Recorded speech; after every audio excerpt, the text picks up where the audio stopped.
Tapi Imam Abdul Barr berkata, semua orang yang melakukan perbuatan bid'ah yang tidak diridhai Allah dalam agama ini akan diusir dari telaga Rasulullah SAW pada hari kiamat nanti. Gara-gara berbuat bid'ah. وَجَعَلْنَا مِنْ بَيْنِ أَيْدِيهِمْ سَدًّا وَمِنْ خَلْفِهِمْ سَدًّا فَأَغْشَيْنَاهُمْ فَهُمْ لَا يُبْصِرُونَ.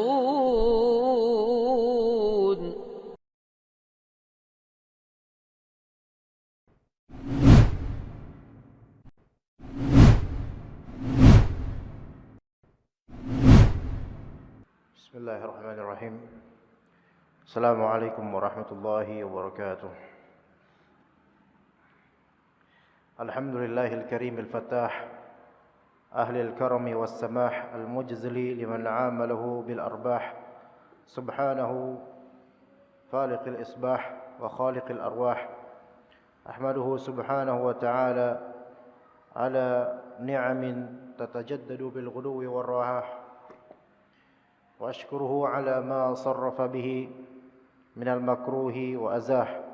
وأشهد أن لا إله إلا الله وحده لا شريك له شهادة بها للقلب انفساح وانشراح وأشهد أن سيدنا محمدا عبده ورسوله الذي أرسله بالهدى والصلاح اللهم صل وسلم على عبدك ورسولك نبينا محمد وعلى آله وصحبه ما بدا نجم ولاح فإن أصدق الكلام كلام الله وخير الهدي هدي محمد صلى الله عليه وسلم وشر الأمور محدثاتها وكل محدثة بدعة وكل بدعة ضلالة وكل ضلالة في النار. أما بعد, jemaah sekalian ummahat rahimakumullah ta'ala, tauhid adalah apa yang disuruhkan oleh para rasul keseluruhannya, dan tauhid adalah apa yang Al-Quran dan kitab-kitab samawiyah itu diturunkan untuknya, yang mana dalam tauhid itu kita mengetahui ada tauhid rububiyah, ada pula tauhid uluhiyah, dan Al-Quran penuh dengan tauhid dari segi maknanya. Bahkan kata Ibnu Qayyim al-Jauziyah rahimahullah, bal kullu suratin fil Qur'ani fahiya mutadamminatun li naw'i tauhid. Bahkan seluruh surat dalam Al-Quran itu mencakup dua macam tauhid, yaitu tauhid yang disebut tauhid fil ma'rifah, yaitu tauhid rububiyah dan asma wa sifat, dan tauhid fil qasd, yaitu tauhid uluhiyah. Setiap surat itu mengandung makna tauhid.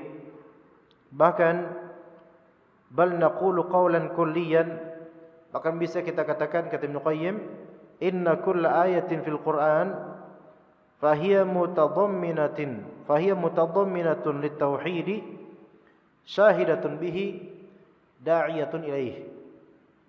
Sesungguhnya setiap ayat, bukan setiap surat saja, setiap ayat dalam Al-Quran itu mengandung unsur tauhid dan menjadi syahid atau saksi akan tauhid dan menjadi penyeru kepada tauhid. Itu setiap ayat dari setiap surat Al-Quran tanpa kecuali. Dan di antara surat Al-Quran yang agung adalah surat Al-Kautsar. Surat Al-Kautsar yang dikatakan oleh Syekhul Islam Ibnu Taimiyah rahimahullah, suratul Kautsari ma ajallaha min surah. Surat Al-Kautsar itu betapa surat yang agung. Wa azaru fawaiduha ala ikhtisariha, dan betapa faedah dari surat Al-Kautsar ini begitu deras, kendati pun ringkasnya surat tersebut. Surat yang turun di periode Makkah, dan boleh dikatakan dia adalah aqsaru suwaril Quran, paling pendeknya surat Al-Quran. Memang ada yang 3 ayat, yaitu selain Al-Kautsar, surat An-Nasr yang pernah kita bahas. Idza jaa nasrullahi wal fath. 3 ayat, tetapi lebih pendek surat Al-Kautsar. Itu yang akan kita pelajari insyaallah pada pagi hari ini. Yang kata Al-Imam Az-Zarkashi rahimahullah, fa hadhihi suratul Kautsari 3 ayat. Surat Al-Kautsar ini cuma 3 ayat. Wahia mu'jizatu i'jaz suratul Baqarah. Tetapi dia adalah mukjizat yang sepantar mukjizatnya seperti surat Al-Baqarah. Surat yang ringkas namun di dalamnya terdapat penjabaran rububiyahnya Allah Ta'ala dan juga uluhiyahnya Allah Subhanahu wa Ta'ala. Ya. Dan untuk Al-Kautsar, pemaknaan Al-Kautsar, kita akan memaknai terlebih dahulu makna dari Al-Kautsar secara bahasa dan juga maknanya secara istilah yang akan kita sebutkan nanti di dalam tafsir. Yang mana Al-Kautsar makna secara bahasa dari kata kathrah, kathir, banyak, sesuatu yang banyak. Kalau diterjemahan di dalam tafsir As-Sa'di, Al-Kautsar artinya sungai di surga. Sungai di surga. Dan ada kaitannya kemudian ketika kita memaknai Al-Kautsar dengan pemaknaan sesuai dengan Al-Quran Sunnah, pemaknaan syar'i, maka kita akan teringat pada surga Allah Subhanahu wa Ta'ala, yang kita memohon kepada Allah Ta'ala pemaafan, pengampunan atas diri kita dan pemudahan untuk menuju surga Allah. Yang di sanalah ada sungai yang disebut Al-Kautsar.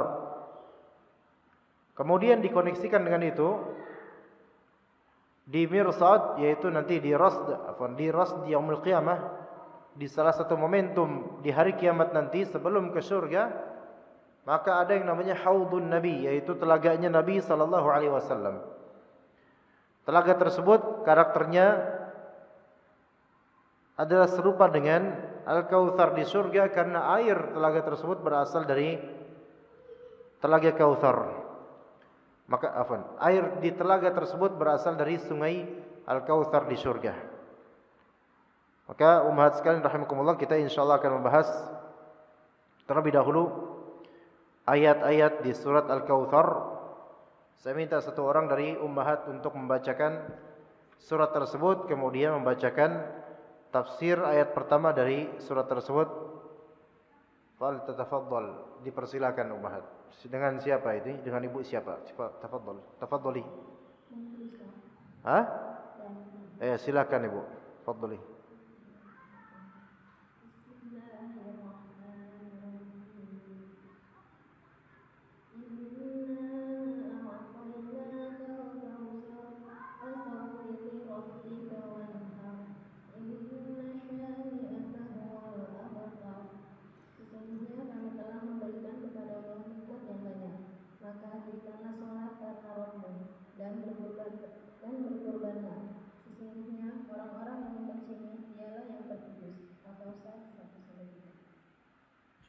Lanjut. Satu, Allah Subhanahu wa Ta'ala berfirman kepada Nabi Muhammad sallallahu alaihi wasallam seraya menampilkan karunia kepada beliau. Inna a'tainaka al-kautsar, sesungguhnya kami telah memberikan kepadamu nikmat yang banyak, yakni kebaikan dan karunia yang banyak, yang diantaranya adalah sungai Al-Kautsar yang diberikan Allah Subhanahu wa Ta'ala kepadanya pada hari kiamat, dan juga telaga yang panjangnya selama perjalanan sebulan dan luasnya selama perjalanan sebulan. Airnya lebih putih dari susu, lebih manis dari madu, jumlah gelasnya sejumlah bintang-bintang di langit dari segi banyak dan keberlakuan. Siapapun yang meminum satu kali bukan dari air telaga ini, maka dia akan haus selamanya. Baik. Maka tidak akan haus selamanya. Baik, ya sampai situ. Baik, ahsanti. Di sini kita imani umat sekalian apa yang disebut Al-Kautsar. Diterjemahkan di sini di halaman 594. Inna a'tainakal kautsar, sesungguhnya kami telah memberikan kepadamu nikmat yang banyak. Yakni kebaikan dan karunia yang banyak. Itu arti bahasa dari Al-Kautsar. Al-Kautsar ini bisa dimaknai umum secara bahasa, bisa dimaknai khusus secara istilah. Kalau dimaknai umum secara bahasa, maka ia kembali kepada makna bahasa, yaitu banyak. Artinya kami telah memberikan kepada engkau wahai Muhammad kenikmatan yang banyak. Dan kenikmatan yang banyak itu ya banyak sekali. Artinya bukan hanya satu model. Kenikmatan wahyu Al-Quran, kenikmatan mengucapkan kata-kata jawami'ul kalim, yaitu kalimat-kalimat Rasulullah itu kalimat yang berkah. Kenikmatan memiliki pengikut. Kenikmatan ditolong oleh Allah Subhanahu wa taala di beberapa peperangan. Dan beragam kenikmatan yang khusus kepada Rasulullah SAW, namun banyak sekali. Kami telah memberikan kepadamu nikmat yang banyak wahai Muhammad. Yang di antara nikmat tersebut adalah sungai Al-Kautsar yang diberikan Allah kepada Nabi kita SAW pada hari kiamat nanti. Jadi ada sungai namanya Al-Kautsar. Dan kemudian disebutkan juga di sini telaga. Telaga yang panjangnya selama perjalanan sebulan dan luasnya selama perjalanan sebulan. Jadi dia seperti danau yang luas sekali. Airnya lebih putih dari susu, lebih manis dari madu. Jumlah gelasnya sejumlah bintang-bintang di langit dari segi banyak dan gemerlapnya. Kemewahan yang tidak bisa dikiaskan dengan dunia. Kita mudah-mudahan akan melihatnya dan merasakan nanti insyaallah taala. Siapapun yang meminum satu kali tegukan dari air telaga ini, maka tidak akan haus selamanya. Maka ada posibilitas mungkin saja orang-orang ini adalah orang-orang yang akan masuk surga tanpa hisab. Dan kita berharap seperti itu jemaah sekalian. Ya, meminum sekali tegukan dari air telaga ini zahirnya tidak akan haus selamanya, berarti dia tidak akan apa? Tidak akan masuk neraka, karena di neraka itu akan ada kehausan. Zahirnya begitu dari pemahaman hadis ini. Taib, kita akan membahas tentang haud ini dan yang sumbernya dari Al-Kautsar, yaitu sungai Al-Kautsar. Di antara perkara yang wajib kita imani, ya ummahat sekalian, sehubungan dengan masa depan kita di hari akhir, yaitu eksistensi Al-Haud, telaganya Rasulullah sallallahu alaihi wasallam yang Allah berikan kepada beliau alaihi wasallam. Dan pada hari kiamat nanti, orang-orang beriman yang mengikuti petunjuk beliau alaihi wasallam sewaktu di dunia akan mendatangi dan meminum air telaga yang penuh kemuliaan tersebut. Ya. Jadi akan didatangi oleh umatnya Nabi sallallahu alaihi wasallam, umat beliau saja. Dikatakan oleh Imam Abu Ja'far At-Tahawi, Al-Haud yaitu telaga yang berasal dari Kautsar, yang dengannya Allah Subhanahu wa taala memuliakan Rasulullah SAW untuk diminum airnya oleh umat Rasulullah SAW. Itu hak, benar adanya. Dan Syekhul Islam Ibnu Taimiyah juga mengatakan pada hari nanti di hari kiamat ada telaga yang akan didatangi oleh umatnya Rasulullah SAW. Nah, siapa yang meminum air di telaga tersebut, maka dia tidak akan merasakan haus selamanya. Ya. Jadi hal ini sudah disepakati oleh ulama Ahlus Sunnah wal Jamaah, kecuali oleh orang-orang Mu'tazilah yang mereka tidak mempercayai adanya hal seperti ini. Padahal dalil-dalil itu sudah termasuk derajat mutawatir, yaitu diriwayatkan banyak dari pihak, sehingga masalah telaga Al-Kautsar itu sesuatu yang tidak bisa kita sangkal lagi. Jadi riwayat-riwayatnya banyak sekali menunjukkan tentang telaganya beliau alaihi salatu wassalam. Mungkin umat bertanya, kenapa cuma Nabi SAW yang mendapatkan telaga? Maka jawabannya adalah tidak seperti yang ibu sangkakan. Karena Rasulullah SAW memberitakan yang maknanya sesungguhnya setiap Nabi itu memiliki telaga pada hari kiamat nanti. Mereka saling membanggakan siapa di antara mereka yang paling banyak orang yang mendatangi telaganya dari umatnya. Dan sungguh aku berharap kepada Allah Ta'ala bahwa akulah yang paling banyak orang yang mendatangi telagaku. Pelajari hadis ini umat sekalian. Yaitu kelak para nabi itu akan berbangga dengan seberapa banyak yang mendatangi telaga mereka. Di sini seolah-olah ada sisi kontradiksi antara kewajiban untuk berdakwah dengan mencari pengikut. Artinya, timbul pertanyaan di benak kita, bukankah para rasul tidak dibebani dalam dakwahnya untuk memperbanyak pengikut? Betul, tidak dibebani itu. Pada asalnya yang penting mereka berdakwah dengan cara yang baik, mengajak manusia kepada Islam yang benar. Namun sebagian nabi, sebagaimana dalam hadis Nabi SAW, beliau melihat ada nabi wa ma'ahu rahat, ada beberapa orang di dekatnya atau pengikutnya. Dan ada nabi yang bersama dia ada 2 atau 3 orang kecil, pengikutnya sedikit. Ada nabi tidak ada pengikutnya sama sekali. Maka ini menunjukkan beragamnya jumlah dan kuantitas para pengikut para nabi. Mereka berbeda satu sama lain, ya, yang Allah Subhanahu wa taala membagi-bagi terserah Allah taala. Namun di hari akhir nanti setiap nabi memiliki telaga, dan setiap telaga itu akan didatangi oleh para pengikut nabi pemilik telaga tersebut. Dan Rasulullah SAW mendambakan telaga beliaulah yang paling banyak orang yang berkunjung ke sana. Dan beliau akan membanggakan akan banyaknya pengikutnya, umatnya. Membanggakan dalam artian bukan sombong. Makanya ketika Rasulullah SAW menyebutkan, Ana sayyidu waladi Adam yaumal qiyamati wala fakhr. Aku adalah tuannya anak Adam pada hari kiamat nanti, dan tidak ada maksud untuk berbangga sombong.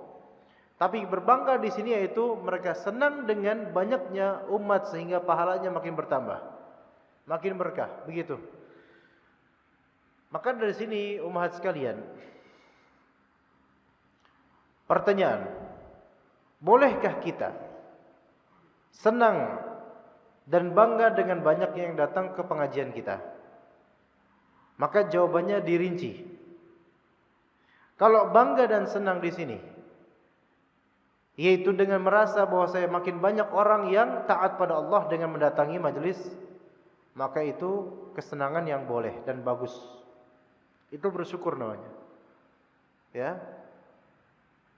Tapi kalau bangga dan senang karena memang tuh lihat pengajian saya lebih baik daripada pengajian mana gitu, karena lebih banyak orang. Atau sebatas cuma itu saja, enggak ada kebanggaan untuk masalah mereka ini Masya Allah makin dekat pada Allah, enggak ada nafas ibadahnya. Maka yang seperti itu kebanggaan duniawi dan tercela dan enggak boleh. Enggak boleh. Ya, kemudian di foto-foto begitu banyak, habis itu pajang media sosial dan merasa senang atau berbangga diri karena majelisnya itu sudah dihadiri oleh banyak orang, sambil menyindir-nyindir majelis taklim sebelah yang ya jemaahnya receh gitu. Ya, jemaahnya enggak banyak ya. Sambil nyindir-nyindir ya. Maka yang seperti ini tidak benar. Ya. Ketika kita mengadakan majelis ta'lim misalnya, kemudian yang infak di kotak amal kalau misalnya ada ya, itu semakin tidak kedengaran suara infaknya, itu semakin besar dananya itu biasanya. Enggak, Bu? Coba kalau misalnya ada kotak amal, semakin kedengaran suara uangnya itu semakin kecil biasanya. Enggak? Iya. Kelenteng ya, recehan, gope ya, 1000. Kemudian ketika dibuka ternyata Masya Allah duit banyak warna biru dan merah. Paling kecil nominalnya warna hijau, hijau muda. Maka berbangga dengan itu semua. Kalau misalnya menjadikan itu sombong, maka ini tercela. Tapi kalau misalnya senang karena alhamdulillah ini banyak untuk membantu kaum muslimin, untuk memfasilitasi orang-orang yang datang ke masjid ini, maka ini kesenangan yang tidak masalah. Taib. Jadi Rasulullah SAW akan berbangga dengan banyaknya orang yang mendatangi telaga beliau. Dan beliau sallallahu alaihi wasallam menyebutkan yang maknanya sesungguhnya aku berada di depan kalian, yaitu ana fartun, yaitu berada di depan kalian nanti ketika mendatangi telaga pada hari kiamat nanti. Jadi ada posibilitas banyak dari kaum muslimin bertemu dengan Rasulullah sallallahu alaihi wasallam sebelum ke surga. Ya, dan aku akan menjadi saksi bagi kalian. Demi Allah, sungguh aku sedang melihat telagaku saat ini, kata Nabi sallallahu alaihi wasallam.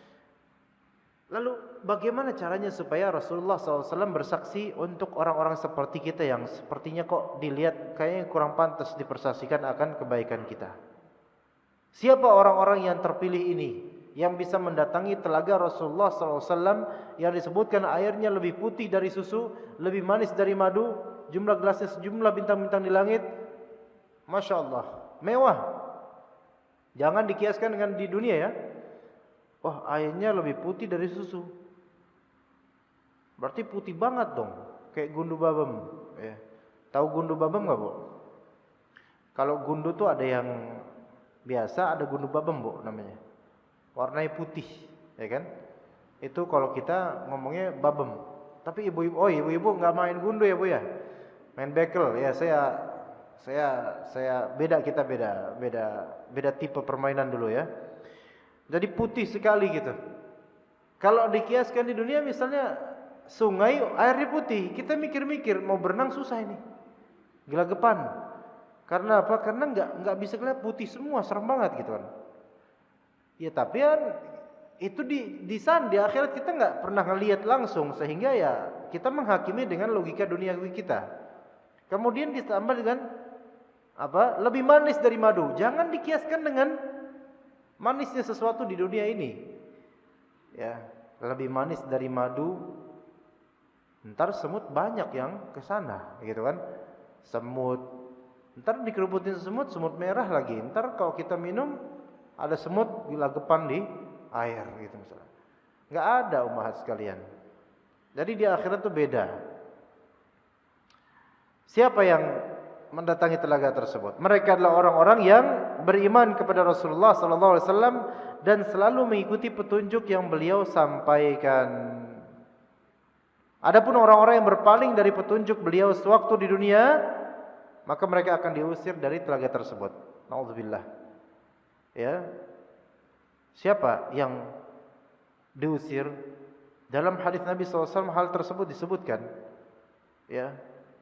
Yaitu orang yang diusir diantaranya sewaktu di dunia berpaling dari petunjuk dan sunnah Rasulullah SAW dan lebih berkiblat dan pro kepada pemahaman dan perbuatan bid'ah. Nah, ini yang berat ini, Mas. Ini berat. Sampai kata di sini dalam hadis juga disebutkan, ya, Rasulullah SAW melihat umatnya kaumnya Muhammad alaihi salatu wassalam. Kemudian Rasulullah SAW ingin merekomendasikan mereka, tapi kemudian dihalangi mereka dari apa? Dari telaga tersebut, dihalangi mereka. Ya. Maka ditanya oleh Rasulullah SAW, ya Allah, mereka adalah umatku. Maka dikatakan kepada Rasulullah SAW, iya itu umat kamu, tapi kamu tidak tahu apa yang telah mereka adakan setelah kepergianmu. Rasulullah sudah wafat. Kebid'ahan demi kebid'ahan muncul. Hal-hal yang baru dalam agama muncul. Tidak pernah ada syariatnya dalam Islam. Dibuat-buat sama orang. Apalagi orang Indonesia. Diada-adakan. Dijadikan syariat baru. Bahkan dijadikan hari libur. Ya. Padahal nggak ada dalam Islam, nggak ada. Dicari dalilnya nggak bakal ada. Ya, baik berupa perayaan maupun ritual tertentu. Tapi Imam Abdul Barr berkata, Semua orang yang melakukan perbuatan bid'ah yang tidak diridhai Allah dalam agama ini akan diusir dari telaga Rasulullah SAW pada hari kiamat nanti. Gara-gara berbuat bid'ah. Yang mungkin gara-gara dia berbuat ini di dunia dia dapat duit banyak. Dapat orderan banyak. Orderan untuk perayaan bid'ah. Iya, pastel, ya combro, misro, cucur, dan seterusnya di tahun dulu. Kalau sekarang nggak tahu apa ya. Banyak ya. Demi menyelenggarakan ritual-ritual kebid'ahan yang tidak ada dasar dalam agama. Yang kalau kita nasihati mereka marah. Itu ibarat menagih orang yang berhutang. Yang salah malah yang beringas. Yang benar untuk menunaikan hak malah yang KO, yang kalah.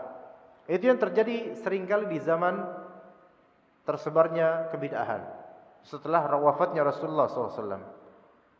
Kemudian, dan yang paling parah di antara mereka adalah orang-orang ahlul bid'ah, kata Ibnu Abdul Bar, yang menyelisihi pemahaman jemaah kaum muslimin pada umumnya. Seperti orang-orang Khawarij. Mereka memiliki pemahaman kebid'ahan yaitu mudah mengkafirkan kaum muslimin. Baru dosa besar langsung dikafirkan oleh mereka. Takfiri, mereka memiliki pemahaman takfiri yaitu mudah mengkafirkan. Ini pemahaman yang bahaya umat sekalian.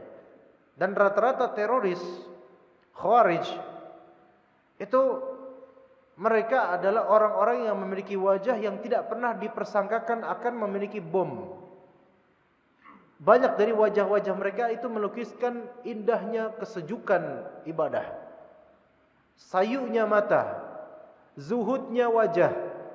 Tetapi di balik itu ada hati yang keras yang mengkafirkan banyak dari kaum muslimin, terutama pemerintahannya. Dan kemudian merakit bom dan melempar bom atau bom bunuh diri dan seterusnya. Makanya kadang-kadang masyarakat itu mereka mempertanyakan, ini polisi benar apa enggak sih nangkap orang, kok orang soleh kayak gitu? Malah dijadikan sebagai sasaran tuduhan teroris. Padahal bisa jadi benar. Iya. Jadi apa yang terlihat dari kezuhudan wajah dan sayunya mata itu tidak melazimkan benarnya akidah. Melainkan akidah yang mereka yakini adalah akidah yang bid'ah, menyimpang dan bertentangan dengan sunnahnya Nabi SAW. Begitu juga dengan Syiah Rafidah. Dengan Syiah Rafidah yang mereka keluar dari Islam. Kalau Khawarij ini khilaf di antara ulama. Ada yang menganggapnya kafir, ada yang menganggapnya masih muslim cuman fajir. Tapi kalau Syiah Rafidah maka para ulama mengatakan mereka bukan Islam. Dan juga ahlul bid'ah yang mengikuti hawa nafsu. Ada di Kalimantan pengajian dan ulama versi sana yang menyebarkan paham khurafat dan para pendukungnya itu fanatiknya luar biasa. Ya. Yang dalam ceramahnya mengatakan atau bukan dia. Ada lagi ada kiai Jawa dari di tanah Jawa, kiai Jawa. Itu menyebutkan bahwasanya ada amalan yang membuat malaikat munkar dan nakir ketakutan. Ajib. Ada amalan yang kalau nanti dikubur kita ketemu malaikat munkar nakir, mereka akan ketakutan melihat kita. Apa enggak kebalik kali ya? Ya. Dari mana ini orang bisa dapat kalimat seperti itu gitu loh. Malaikat munkar nakir. Kita yang ketika itu berupa roh didudukkan kemudian dipaksa kemudian ditanya. Kalau enggak bisa jawab kita yang bakal kena na'udzubillah, semoga tidak diazab. Tetapi malaikat tersebut bukan malaikat yang seperti manusia punya perasaan kemudian Allah perintahkan ini dia langgar, enggak jadi udah kamu enggak apa-apa, kesian saya sama kamu. Enggak ada kayak gitu malaikat. Malaikat Zabaniyah di neraka misalnya menyiksa orang-orang yang penghuni neraka. Ya kalau dilihat dari logika dan perasaan manusia, kesian orang dikasih buah zakum, dikasih buah yang berduri-duri, dimakan terus keselak di tenggorokan. Enggak mungkin ada malaikat kemudian, wah kesian nih, udah kamu saya bantu aja. Udah nggak usah. Udah jadi makan ya, nanti saya kasih yang enak-enak. Nggak ada malaikat kayak gitu. Yang selembut itu aja dalam tugasnya, kalau tugasnya untuk mengkasari orang-orang kafir, nggak bakal mereka melembut. Apalagi yang tugasnya bertanya di kubur. Kemudian dibilang, kalau kamu beramal di dunia dengan amalan begini, maka nanti malaikat munkar nakir bakal ketakutan sama kamu. Kebalik, kita yang bakal ketakutan. Ya, na'udzubillah dari orang-orang yang akidahnya menyimpang. Belum lagi pemahaman-pemahaman dari khurafat. Ya. Sebagian dari orang-orang yang masuk Islam dan mereka dari agama musyrik tadinya, entah Hindu atau Buddha, mereka kaget ketika masuk Islam, ternyata apa yang selama ini mereka hindari kok dalam Islam malah lebih disuburkan lagi gitu loh. Seperti perayaan 40 hari kematian, 7 harian, haulan 1 tahun, itu ada di agama selain Islam. Yang di Islam sendiri nggak ada. Tapi disuburkan oleh kita-kita. Ini kan menyimpang. Jadi logikanya gini, di agama musyrik itu termaktub di kitab-kitab mereka, dilestarikan. Orang musyrik ini masuk Islam supaya menghindari hal-hal seperti ini, karena udah nggak ada benernya. Masuk Islam malah justru lebih makmur lagi hal-hal seperti ini. Kaget, kok sama agama lama saya gitu kan? Sedih akhirnya dia. Kok sama aja ya? Ya, merayakan orang-orang yang sudah mati kemudian dan seterusnya. 41 tahun, 1 abad, ya dan seterusnya. Kalau 1 abad enggak kayaknya. Ya, begitu. Belum lagi khurafatnya yang sama dengan apa yang ada pada mereka dari orang musyrikin. Kalau kita enggak memberikan sedekah dan sesajian, maka nanti rohnya itu penasaran. Mak penasaran nyari apa? Kunci jawaban. Penasaran nyari apa? Penasaran. Dia udah di alam barzakh. Ini akidah menyimpang seperti ini yang dikhawatirkan membuat pemilik akidah ini itu terusir dari telaga Haud. Karena dia memiliki keyakinan yang bid'ah, yang nanti dipoles-poles alasannya. Nggak bisa beralasan ada Al-Quran atau hadisnya, nggak ada. Tapi dipoles-poles dengan logika dan perasaan. Ustadz gimana sih Ustadz? Kayak kucing aja dikubur, nggak dikasih kembang, nggak diritualkan, nggak ini, kayak ngubur kucing. Sekalian saya bilang, kayak ngubur tikus juga Bu. Iya, dan kayak ngubur semua binatang. Rasulullah ketika wafat, diapain? Ya dikubur, khalas selesai. Dikembangin enggak? Enggak. Di 40 hariin enggak, di 7 hariin enggak, di haulin enggak, kecuali buatan orang-orang yang jauh setelahnya. Yang Rasulullah belum pernah nyuruh seperti itu, tapi orang-orang ini mungkin belum cukup dan belum puas terhadap agama Islam sehingga mengada-ngadakan hal yang baru. Nah, sekarang umat sekalian yang duduk di majelis ini, yang di kolbunya masih terbetik perasaan, Ustadz ini kok dikit-dikit nyalahin, emang salah Bu? Ibu mau ketemu Ustadz yang ketemu kesalahan kemudian dibenarkan, atau ketemu kesalahan disalahkan? Mau yang mana Bu? Mau yang ketemu ini salah, ada kotoran tinja, saya bilang itu pepesan Bu, bukan tinja. Ibu mau nggak ditipu seperti itu? Nggak bakal mau. Ya, ketika ada tinja di depan rumah misalnya, terus saya bilang maaf Bu, awan, hati-hati Bu, di situ ada tinja. Ibu bakal berterima kasih ketika diberikan pemahaman yang seperti itu apa adanya. Dan kita katakan apa adanya, tidak ada syariatnya seperti itu. Yang justru itu syariat agama lain. Nah kemudian umat sekalian, ibu-ibu sekalian yang dirahmati Allah dan diberi taufik oleh Allah Subhanahu Wa Taala. Pertanyaan saya kemudian, kalau misal di kalbu kita masih ada perasaan menentang akan hal yang saya barusan ucapkan, apa gunanya kita mengetahui ilmu tentang Haud dan Kautsar ini? Artinya begini, ibu tahu tadi kita sebutkan sesuai dengan perkataan Rasulullah dan juga dengan penjelasan ulama. Orang-orang yang mengada-ngadakan dalam Islam dan berbuat mengada-ngada dalam Islam, itu terusir dari telaga Haud. Tidakkah suara saya jelas dan kalimatnya dipahami? Paham Ustaz. Taib. Sekarang tidakkah jelas bahwasanya hal-hal seperti ini adalah bid'ah? Kalau ini saya keberatan Ustaz. Keberatannya kenapa? Lagi-lagi gara-gara kucing. Masa mati kayak kucing Ustaz? Enggak kita apa-apain habis itu Ustaz? Emang enggak dia apa-apain? Dan kalau dia apa-apain pun belum tentu bermanfaat buat mayit. Karena untuk memberikan manfaat untuk mayit itu perlu dalil. Perlu dalil.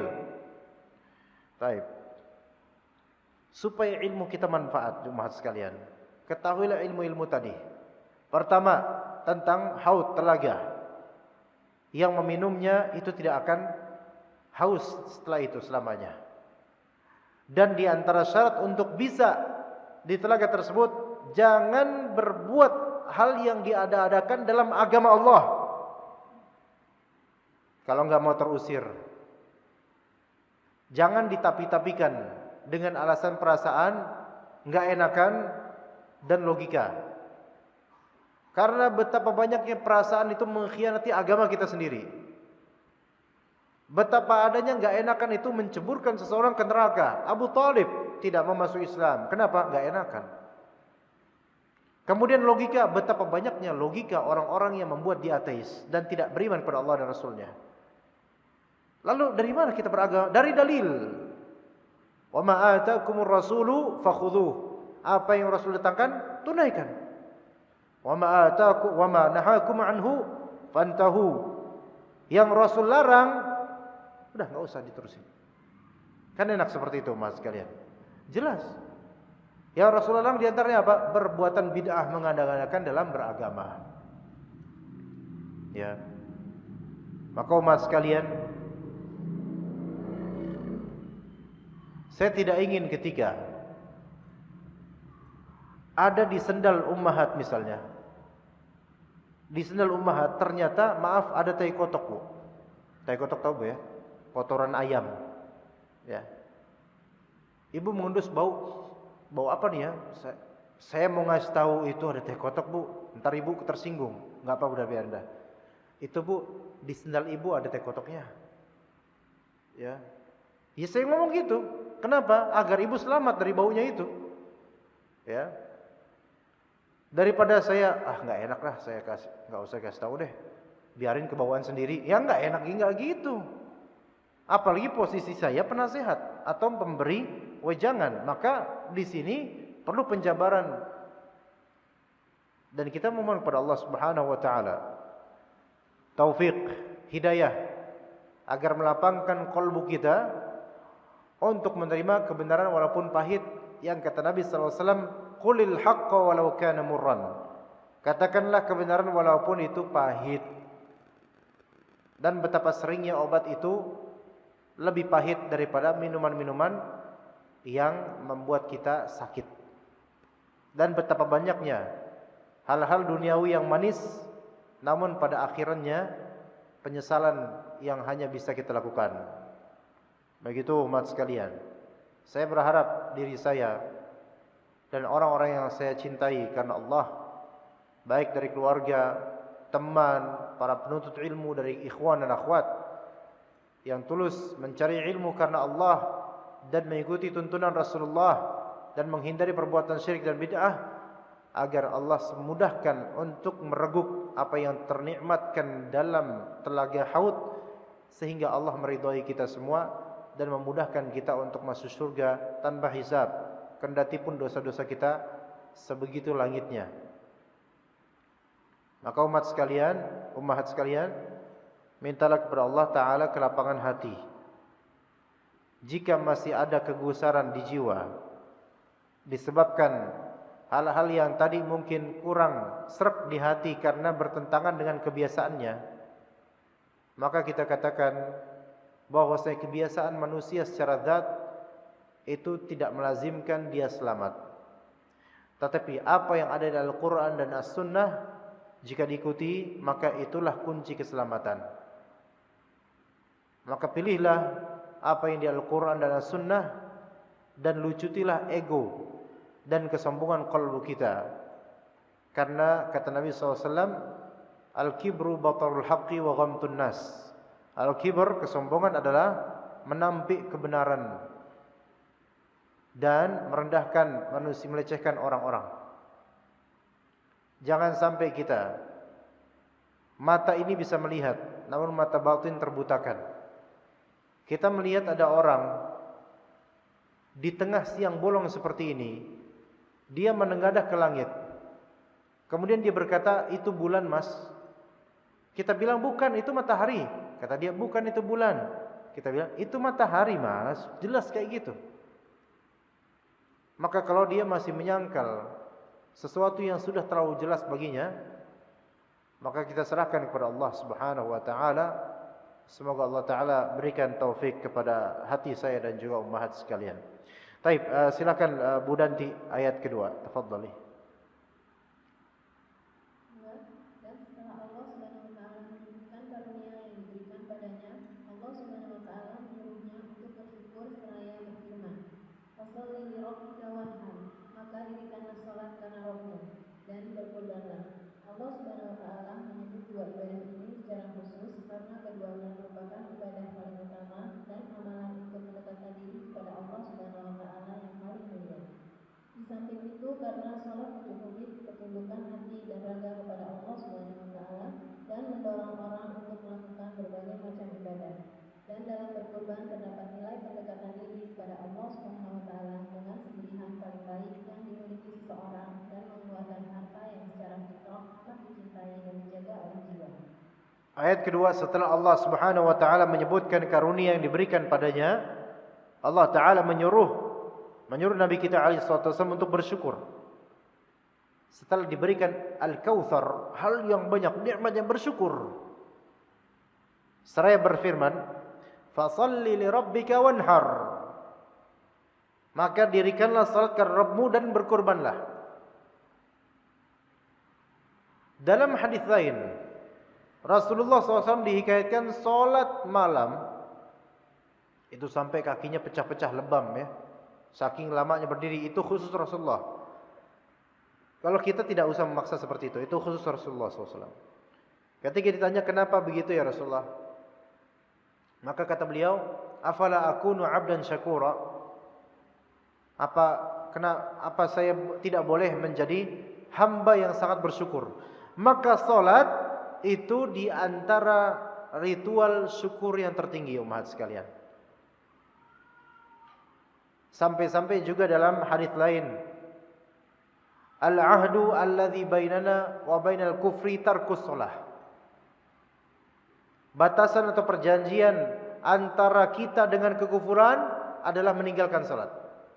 Ya, ini kalau seseorang meninggalkan salat, maka dia kufur. Berarti sebaliknya, kalau dia menunaikan salat dengan kewajibannya, dengan hak-haknya dan seterusnya, maka dia bersyukur. Tapi tentu kadar salat orang beda-beda. Maka salat yang dimaksud salat fardu terlebih dahulu tunaikan. Kemudian tunaikanlah salat sunnah semampu dia. Jadi di sini Allah menyebut dua ibadah ini secara khusus karena keduanya merupakan ibadah paling utama dan amalan untuk mendekatkan diri kepada Allah yang paling mulia. Yang pertama salat tadi. Salat hablum minallah yang tertinggi umat sekalian. Salat itu hablum minallah yang tertinggi. Dan di dalam komponen salat atau rukun salat yang paling tinggi makamnya adalah ketika sujud. Ketika sujud. Yang Rasulullah SAW sebutkan itu, sedekat-dekatnya hamba kepada Rabbnya adalah ketika dia bersujud. Maka perbanyaklah doa ketika bersujud. Dan dalam hadis bersujud dalam doa, berdoa dalam sujud, beliau menyebutkannya secara mutlak, artinya tidak dikhususkan di sujud terakhir. Berarti ketika kita sholat, kalau memang mau sujud, silakan sok sujud di sholat, silakan doa di sujud manapun. Baik di sujud pertama, kedua, sujud rakaat kedua atau sujud rakaat terakhir dan seterusnya. Tidak dikhususkan di rakaat. Bahkan yang afdol adalah kalau memang dia mau berdoa, doalah di semua sujud dalam sholat tersebut. Karena Rasulullah SAW ketika sholat, itu sholatnya terukur antar ruku sujud itu sama, serupa menitannya atau waktunya. Jadi tidak ketika di sujud terakhir lama banget. Tapi di sujud sebelumnya itu cepat. Enggak, itu tidak sesuai dengan apa yang Rasulullah tuntun. Walaupun itu tidak membatalkan salatnya. Salatnya tetap bagus, tetap sah. Cuman dia tidak sesuai saja dengan kebiasaan Rasulullah SAW. Jadi yang afdal doa di setiap ruku' atau sujudnya di dalam salat tersebut. Taib, jadi ini dekat sekali dengan Allah. Ketika kita salat itu dekat dengan Allah Ta'ala. Di samping itu, karena salat mencakup ketundukan hati dan raga kepada Allah, yaitu ketundukan hati karena khusyuk. Dan khusyuk itu adalah ketundukan hati. Maka barang siapa yang hatinya belum tunduk ketika salat, dia belum khusyuk. Dan dia tidak akan bisa khusyuk sebelum dia mempersiapkan hatinya untuk tunduk ketika salat. Bukan hanya tunduk kepala, hatinya tunduk. Ustaz, bagaimana caranya nundukin hati? Caranya menundukkan hati adalah dia bersiap sekian waktu sebelum salat dilakukan. Iya. Supaya bisa mendapatkan maksimalnya ketundukan hati ketika salat, preparation dia sebelum salat itu maksimal. Seolah-olah dia akan hadir di suatu upacara yang seremonial yang Masya Allah gitu. Kita aja bu, atau ibu-ibu deh, mau ke kajian, kan bedakan dulu sebagian. Lama, bawa peniti, bawa ini, bawa itu, di tas tuh isinya macam-macam. Peniti, mesin obras, apa-apa. Oh enggak, apa? Kok mesin obras sih? Benang atau apalah gitu deh. Di black aja tasnya, macam cermin pasti bawa itu, kaca ya, dan seterusnya. Persiapan, padahal cuma mau kajian. Di kajian pun bukan buat bercermin, tapi siapa tahu ada. Nah, pas lagi mau sholat, kalau ibu-ibu sholat di rumah ya, wudunya yang bagus, jalan dengan tenang menuju musolah rumahnya atau tempat dia sholat, ya, pakai mukena pelan-pelan, jangan, kecuali kalau mungkin ada bayi ya atau ada kebutuhan darurat, mungkin cepat-cepat nggak apa-apa, tapi pelan-pelan ya, dan hatinya betul-betul dihaluskan gitu. Jangan tergesa-gesa. Ketergesaan jantung sehingga detaknya dak-dik-duk itu membuat dia tidak bisa khusyuk. Makanya kalau misalnya seseorang mau ke masjid, dia masbuk, udah qomat, enggak usah lari, jalan aja. Tenang. Kenapa dianjurkan lebih lanjut jalan? Biasa, jangan berlari. Karena yang terpenting nanti ketika dia sholat, kalbunya tenang tetap. Ya, tidak duk terus keringat ngucur, panas. Ngeliatin AC, pantesan enggak dia nyalain AC-nya gitu misalnya. Ya. Jadi enggak bakal khusyuk dia. Apalagi ummahat yang pakai mukena, mungkin kepanasan. Itu kalau jantungnya berdetak, sport jantung, keringat bertambah itu. Enggak bakal khusyuk dia. Jadi persiapan sebelum sholat, ya, ketundukan hati dan ketundukan raga. Di antara contohnya, dia ruku, dia sujud, itu tunduk dia. Ya. Dan mendorong orang untuk melakukan berbagai macam ibadah. Salat kalau itu benar, maka akan mewariskan rasa di qalbu untuk ingin semakin saleh. Kalau salat kita benar. Kalau salat kita benar, makanya habis Assalamualaikum warahmatullahi wabarakatuh, merasa hati ini ya Allah masih banyak yang kurang. Ya. Masih banyak yang kurang, kemudian pengen beramal lagi apa gitu. Bahkan kangen dengan salat berikutnya. Itu salat yang bagus tuh. Jangan habis salat Assalamualaikum warahmatullahi wabarakatuh, Assalamualaikum warahmatullahi wabarakatuh. Alhamdulillah. Kemudian petenteng, saya udah salat. Enggak ada orang kayak gini yang benar, enggak benar ini seperti ini. Ya. Makanya sunnahnya yang disebutkan dalam hadis Nabi SAW, setelah salam dia istighfar. Nah, sebagian dari kita kan setelah salam, Assalamualaikum warahmatullahi wabarakatuh, Assalamualaikum warahmatullahi wabarakatuh, Alhamdulillah. Dalam artian lain, Alhamdulillah selesai sholatnya, gitu. Ya, bukan Alhamdulillah bu, Astagfirullah. Dan dalam berkurban, nah kemudian dalam berkurban terdapat nilai pendekatan diri kepada Allah dengan sembelihan paling baik yang dimiliki seseorang dan mengeluarkan harta yang secara fitrah amat dicintai dan dijaga oleh jiwa. Jadi salat ini ibadah badaniyah, ibadah badaniyah itu ibadah yang bersifat badan ya. Dan inhar yaitu menyembelih berkurban itu ibadah maliyah, ibadah yang membutuhkan harta. Atau dalam kalimat lain juga, salat itu hablum minallah dan menyembelih berkurban itu hablum minallah dan hablum minan nas. Karena saya yakin ibu kalau menyembelih berkurban pasti bukan buat dimakan sendirian aja.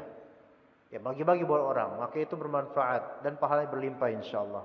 Yang mau bertanya dipersilakan segera bertanya di WhatsApp ya. Type ya, yang ketiga Bu, silakan Bu.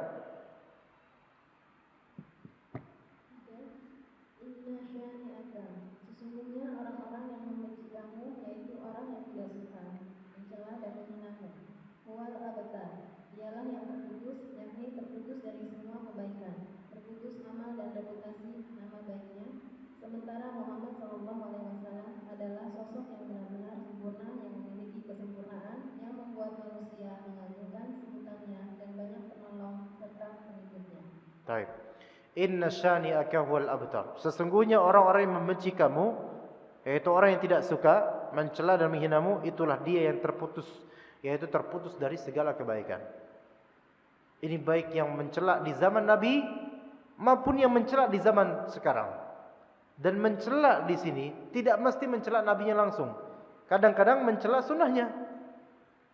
Ini yang kadang-kadang nih orang-orang zaman sekarang mencela sunnahnya, mencela petunjuk Nabi SAW. Itulah yang akan terputus kebaikannya, terputus amalnya, dan terputus reputasi nama baiknya di sisi Allah Ta'ala. Hati-hati, seseorang kalau mengejek syariat Allah diejek olehnya, maka dia terancam terputus dari segala rahmat Allah Subhanahu wa taala sehingga dia dilaknat oleh Allah Ta'ala dengan itu. Atau amalannya hancur. Arti lainnya murtad. Gara-gara apa? Gara-gara mengejek petunjuk Rasulullah sallallahu alaihi wasallam.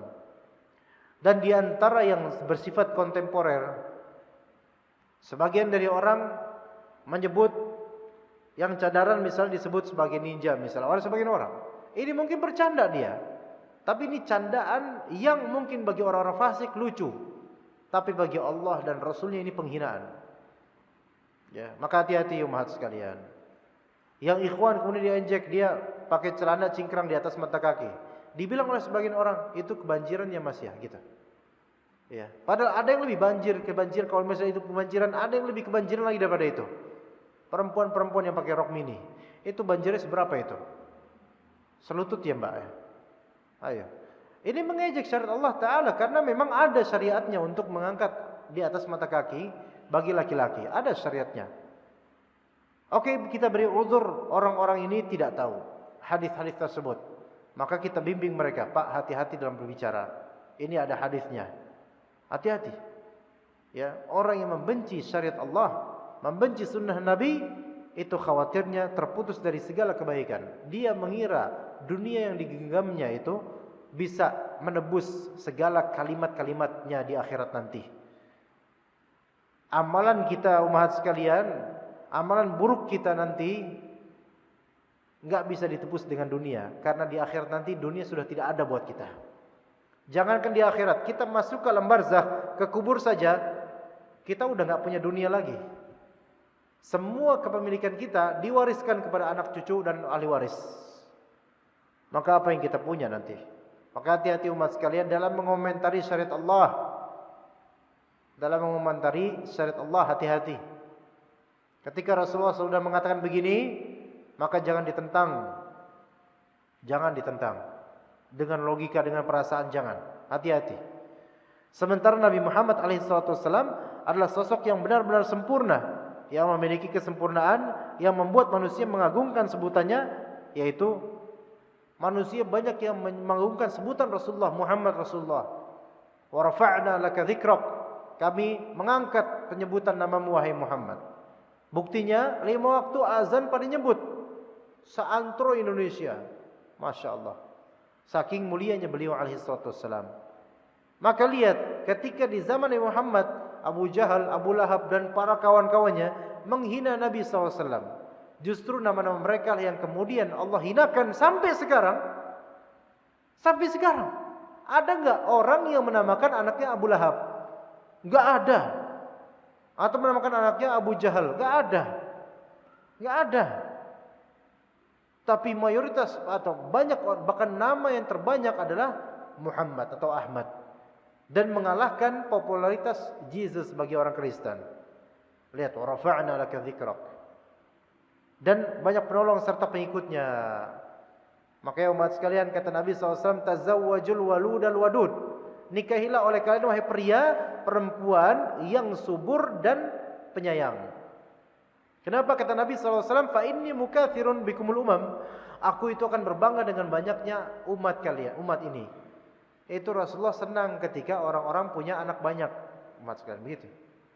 Maka jangan kita kemudian mengkritisi, alah belaga banget lu, pengen punya anak banyak, ya kayak bisa aja nafkahin, masya Allah. Sebagian ibu-ibu kayak gitu tuh. Udahlah mas, gak usah banyak-banyak anak kita, cukup setengah aja, masya Allah. Setengah gimana tuh? Ya, cukup satu aja mas atau dua mas, aku nggak tahan, masya Allah. Ya, ya udah kata masnya, pilih mana? Saya restock lagi, nambah lagi, nanduk lagi atau nambah anak? Nggak dua-duanya mas, nah ini gimana? Kasihan masnya. Ya, sementara laki-laki tersebut pengen apa?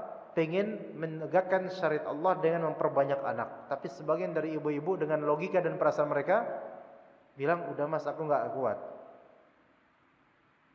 Umat sekalian, kalau anda melahirkan dan punya anak banyak, barangkali insya Allah anak tersebutlah yang menjadi modal terbesar buat akhirat. Ya, begitu. Taib, saya pikir untuk materi kita cukup sampai situ aja umat sekalian. Ya, kita beranjak ke masalah tanya jawab. Assalamualaikum warahmatullahi wabarakatuh. Waalaikumsalam warahmatullahi wabarakatuh.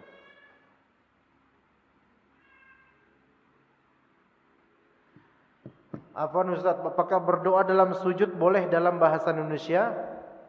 Para ulama berselisih pendapat mengenai hal ini. Tentu yang afdal, jelas yang afdal adalah pakai bahasa Arab dengan apa yang ada di Al-Quran dan Sunnah, boleh.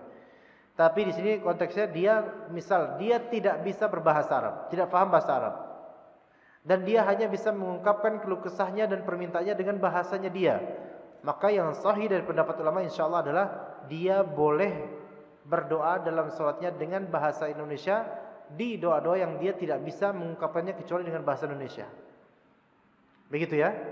Tapi kalau dia bisa berbahasa Arab, seperti alhamdulillah Allah berikan kemampuan berbahasa Arab dan juga mungkin sebagian ibu-ibu, maka yang bisa mengungkapkan dengan bahasa Arab, maka dia nggak boleh pakai bahasa Indonesia, dia pakai bahasa Arab. Begitu ya. Begitu. Tapi ibu-ibu yang nggak bisa bahasa Arab boleh pakai bahasa Indonesia. Ustadz, saya mau tanya, ketika saya sudah khatam 30 juz, apakah boleh saya ingin melanjutkan kepada murajaah dan hafalan juz amma dulu saat ini sampai bulan Ramadan, dan murajaah dari juz 1-nya dimulai ketika bulan Ramadan nanti? Bolehkah? Apa hukumnya Ustaz? Apa baiknya, bagaimana? Semua ini fleksibel, Bu.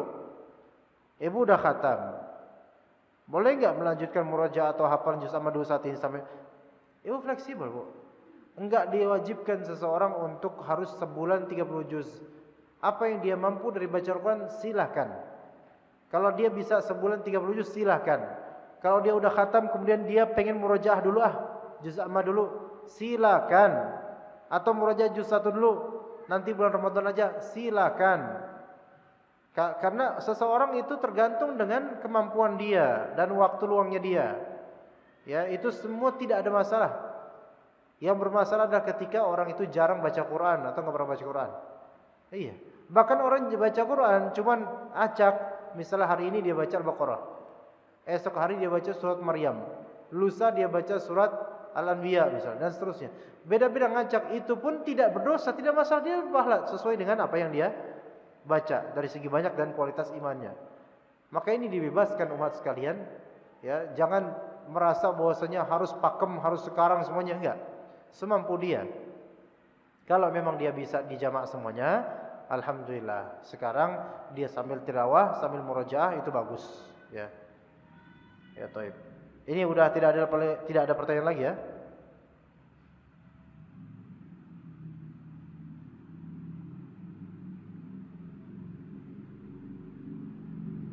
Baik.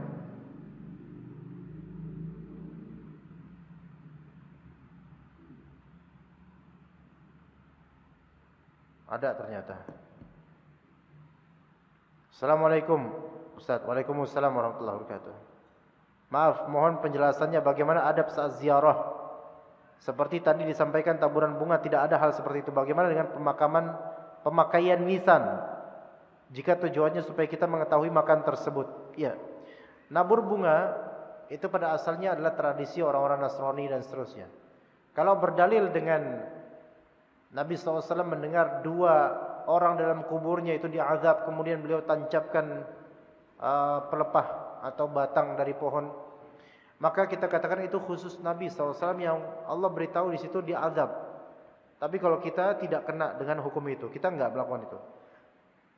Baik, gimana kalau dengan pemakaian nisan? Jika itu sebatas batu kecil untuk sebagai tanda, maka itu enggak masalah insyaallah. Batu kecil, tidak besar-besar kayak nisan sekarang. Ya, cuma kalaupun memang terjadi hal seperti itu dan ibu enggak kuasa untuk mencabutnya karena mencabutnya malah menambahkan fitnah, maka ya udah biarin aja. Daripada terjadi fitnah, ya. Biarkan saja. Ya, kalau memang sudah terpasang seperti itu. Tapi selayaknya kalau ibu tahu mau dipasang seperti itu, tadinya enggak ada, maka bilang, "Pak, ini pakai batu aja, enggak usah pakai batu nisan yang gede, enggak usah." Ya, gede terus ada tanggal-tanggalnya itu sebenarnya tidak perlu, karena tidak ada dalam Islam seperti itu. Hanya saja sulit, yang seperti ini sulit dihilangkan. Kadang-kadang kita enggak melakukan itu, tapi ada keluarga dari paman atau bibi atau siapa yang justru melakukan seperti itu, yang ya seperti ini susah, daripada ribut. Orang yang sudah mati pula kita ribut-ribut, udahlah. Biarin saja, yang semoga itu tidak sampai kepada kesyirikan, enggak sampai dosa besar mudah-mudahan insyaallah taala. Wallahu a'lam. Bismillah, ada pertanyaan dari Umat. Bolehkah mengulang salat fardunya karena merasa tidak khusyuk dan banyak lupa? Tidak perlu. Dia sudah menunaikan kewajiban dia. Kalau merasa tidak khusyuk, maka dia berazam nanti salat berikutnya saya akan khusyuk, dan dia bisa menambal kekurangan tersebut di salat ba'diyah. Ya, di salat-salat sunnah. Jadi dia tidak perlu untuk mengulang salatnya tersebut, kecuali kalau dia lupa akan rukun-rukun dalam salat tersebut, maka dia mengulang rakaat tersebut atau mengulang salat tersebut. Adapun kalau cuma sebatas dia kurang khusyuk, tadi kepikiran apa, maka itu enggak perlu dia ulang. Wallahu taala a'lam. Anda khawatir kalau dibilang ulang, enggak apa-apa ulang, nanti dia kebiasaan kayak gitu, syaitan mulai menggoda dia. Akhirnya diulang lagi. Nanti salat lain, enggak khusyuk nih, diulang lagi. Syaitan bakal masuk nanti, menggoda dia untuk masalah ini.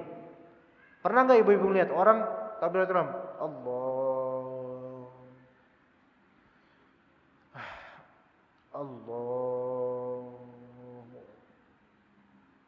Ya. Allah. Aduh belum. Allah. Imamnya udah Assalamualaikum warahmatullahi wabarakatuh. Masya Allah. Ya. Ya, jadi itu bisikan syaitan. Hati-hati. Jadi diulang-ulang karena merasa enggak khusyuk. Enggak, udah lanjutin aja, khalas. Lanjutin, bismillah, berazam kepada Allah, ya Allah, hilangkan kelalaian ini. Maka insyaallah Allah akan hilangkan. Kalau udah selesai salat, dia istighfar dan kemudian ditambal dan diperbaiki, ditebus dengan salat-salat sunnah setelahnya. Begitu. Hati-hati dengan bisikan syaitan dalam masalah ini. Pertanyaan. Kematian merep mungkin merupakan kali ya. Malas nulis ini kayaknya ibu ini. Kematian merupakan penutup amal di dunia. Tidak bisa diperbaiki lagi amal selama hidupnya.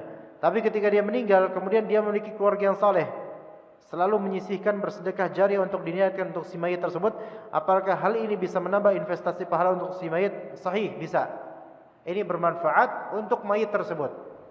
Sebagaimana kata Nabi SAW, "Idza mata ibnu Adam inqata'a 'amaluhu illa min thalath." Kalau mati anak Adam, terputus amalnya kecuali 3 perkara. Di antaranya sedekahun jariyah, yaitu sedekah yang mengalir pahalanya buat dia, atas nama dia, Ya, itu akan berupa investasi yang mayit boleh jadi tidak pernah menyangka akan mendapatkan derajat setinggi itu. Ternyata gara-gara apa?